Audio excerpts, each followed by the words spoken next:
রামচন্দ্র সারদার বাবা চালে ডালে খিচুড়ি রাঁধিয়ে রাখছেন হাঁড়ি হাঁড়ি।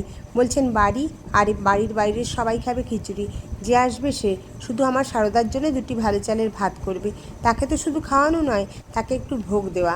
এক একদিন এত লোক এসে পড়ে যে রাঁধা খিচুড়িতে কুলোয় না, আবার চড়ানো হয় তক্ষুনি, আর সেই গরম খিচুড়ি ঢেলে দেয় ক্ষুধার্তদের পাতায়। যেমন তপ্ত খিদে তেমনি তপ্ত খিচুড়ি। সারদা পাখা নিয়ে এসে দুই হাতে বাতাস করে। আহা শিগগির করে জুড়ো, খিদের অন্ন কতক্ষণ মুখে না দিয়ে থাকা যায়। 11 বছরের বালিকা নয়, স্বয়ং বিশ্বমাতা দুঃখার্ত জীবের ক্ষুধা হরণ করতে এসেছেন। তার আগে 5 বছরের যখন মেয়ে, তখন থেকে সে সংসারের কাজে সাহায্য করছে। ক্ষেত থেকে তুলো তুলে এনে চমৎকার পৈতে কাটছে, মুনিশদের মুড়ি মুড়কি দিয়ে আসছে মাঠে। একবার পঙ্গপালে সে সমস্ত ধান নষ্ট করে দিলে। মাটি থেকে ধান কুড়োবার পালা পড়ল। সারদার ছোট ছোট মুঠিতে কি কম জায়গা, সেও লেগে গেল ধান কুড়োতে। আকণ্ঠ জলে নেমে গরুর জন্য দল ঘাস কাটছে। একবার দল ঘাস কাটবার সময় দেখলো তারই সমবয়সী আরেকটি মেয়ে হাতে দা, সেও কাটছে দল ঘাস। কে মেয়ে, কেন কাটছে কে বলবে? কাটছে বটে, কিন্তু নিচ্ছে না।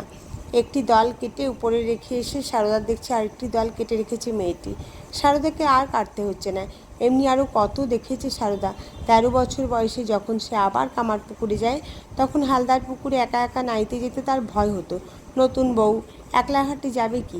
খিড়কির দরজা দিয়ে বেরিয়ে এসে দেখে 8টি মেয়ে ছেলে দাঁড়িয়ে, তারাও নাইতে চলেছে।